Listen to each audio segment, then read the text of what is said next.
Well, hello, hello, hello. Once again, it's your guy, it's the coach, Ty A. And I'm here with my beautiful, my intelligent, my rib unit, the best and number one attorney I know. Hello, everyone. Thank you for joining us, and welcome to all new viewers. Outstanding. Wanted to sit down and get another video out today, mainly because we were inspired by the Harvard article that we heard about in the Harvard magazine, which also told us about and let us know about a Harvard summit that is coming up where they're going to be discussing regulating homeschool. Or seem like getting rid of homeschool? Some people are actually advocating for getting rid of it, but they're going to be talking about regulating it. And it made us think about, some of the things that we advise parents to do and some of the things that go into our Amy approach. And really, it was a great opportunity for us to discuss our faith building block in the Amy approach. Right. Now, when a lot of times when people hear about faith, the first thing they think about is religion. And we're not going to tell anybody what religion to be because the faith building block isn't necessarily about any religion. The faith building block is really about your beliefs. And having a belief in something. Having that's a belief bigger in than something. yourself. So whatever your beliefs are as a person, as a family, whatever cultural beliefs that you have, the faith building block is your installation of that into your children. Right. I think last week, didn't we talk about faith over fear? One of our a video we did the other week, we talked about faith over fear. So, in order to have faith over fear, you have to have faith. And sometimes people might have faith in fear. Or whatever it is, and that's the beauty of the faith building block. It's not about one particular faith or belief. It's about what you believe. Right. And it's important that you instill that in your child when it comes to their overall development, not just with education, but in life in general. Because faith is where your values are going to come from. And it's your faith and values that are going to really have a strong impact on your decision making. And it's your decision making that's going to lead to what type of results you have in life. Right. And I think we talked about last week about having a mission statement for homeschool. And, a lot of times your mission statement is going to be guided by your faith. Because even if you had a business, if you had a belief in the type of business that you're doing, you're going to conduct business a certain way to align with whatever your mission is and whatever your faith in that mission is. And what your values are. Now, whether or not you're in public school or private schooling your children or homeschooling, faith comes from home. It is instilled, and it should be instilled by you. When we make decisions whether or not to put our kids in public, private school, or homeschool, it's a lot of factors that we look at. And a lot of times we don't necessarily think and identify that our faith is guiding us in our decisions, but it really is. Because the neighborhood that you live in, if you had control over that neighborhood, you found a neighborhood where you felt like neighbors shared your values. And that's where you went and you decided to move. A lot of you live in states where you feel that you're surrounded by people who share your values. Right. And some people might move to a place and say, oh, well, this is a very family-oriented community, or this is a very business-friendly community. So, there are values that exist within our societies, and people want to seek out, areas where they can feel supported in their beliefs, because that is important, to feel supported, not to feel alone. Not to feel alienated. So, as you're making these decisions, your faith is playing a large part in that. And even if you're in public school, if your public school is in the area and the state that you decided to live in, you are expecting the representation of that public school to share those values. Right. If you are someone who's making a decision for private school, not all private schools are faith-based, but you're still trying to find schools that you feel your values are shared by the majority of the people who attend that school. Right. And there was one, because we did look at private schools, and there was one private school we looked at, and they were teaching humanism. And that was like something that, that was what their faith was at that particular private school. So, private schools, they may not call it a faith, but they're having faith in something that will, they believe, make the children be how they think children should be. there's a cultural component and a value system. And that's what brings us back to this Harvard Summit and study, because when you read some of the ideas and some of the reasons that they're coming up with as far as why they feel like they need to regulate homeschool or get rid of homeschool, one, it's a whole lot of myths that they're operating on. And two, they're operating with a broad brush. They are. And they ignored a whole population of people who homeschool. So it's, that study seemed to be under the impression that homeschooling is mostly white people. Yeah, like they had she actually said that it was a breeding ground for white supremacy. Did she say 90% of people? I don't believe that I am a breeding ground for my children to have white supremacy or believe in white supremacy. Right. And, there are whole groups on Instagram and, I hashtag Black homeschoolers. And then you can see all the many homeschoolers, and clearly she did not do any social media research to see that there is a wide community of Black African American families homeschooling and families of different races homeschooling. But a lot of people, the powers that be, they are actually afraid of that, because what this exposed is that even though we don't want or desire public schools to instill values into our children, understanding the environment that they're in is going to play a part in it, but you don't necessarily believe or want your public school teacher supposedly to be instilling values or beliefs. So, and this article has confirmed that public schools are there to indoctrinate and to give kids a belief, because this author was actually indicating that the problem with homeschooling is that you are not giving your kids the same beliefs that a public school will give them. And she didn't have a problem with private schools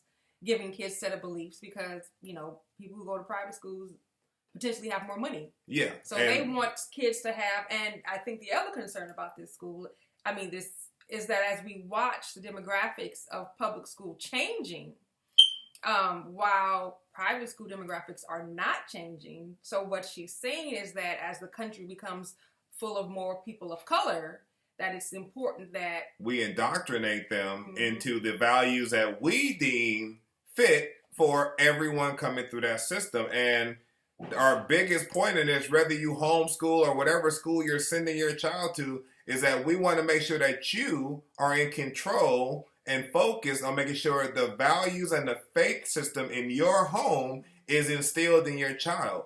Don't leave it to anyone else. No. We're not here to tell you what to believe or how to believe, but whatever it is that you believe, it's important that you instill that in your children, because that's how it's going to be regardless. A lot of times we think that, we're putting our kid, or people think, I'm putting my kid in this school, it's a good school, but not understanding that there still will be people in that school whose home life and the values at their home may not mesh, may not be ideal for what you would want your child to be around, because it starts really and finishes at home. Right, and if there is a space there, someone will fill that space. So you can't leave a vacuum.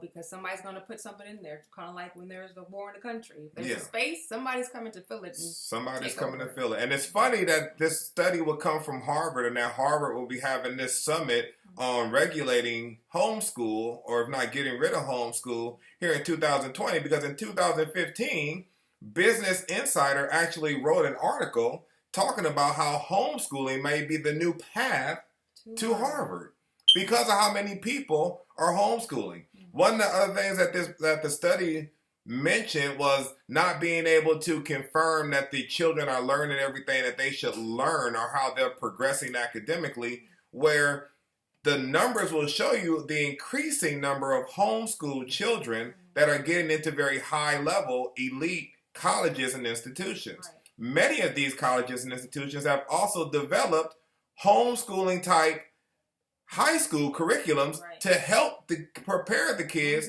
to get into their colleges. Right. You can look online at the admissions for Stanford, and they have homeschool admissions policies. And then, you have programs like Johns Hopkins who have classes that students can take, families can take.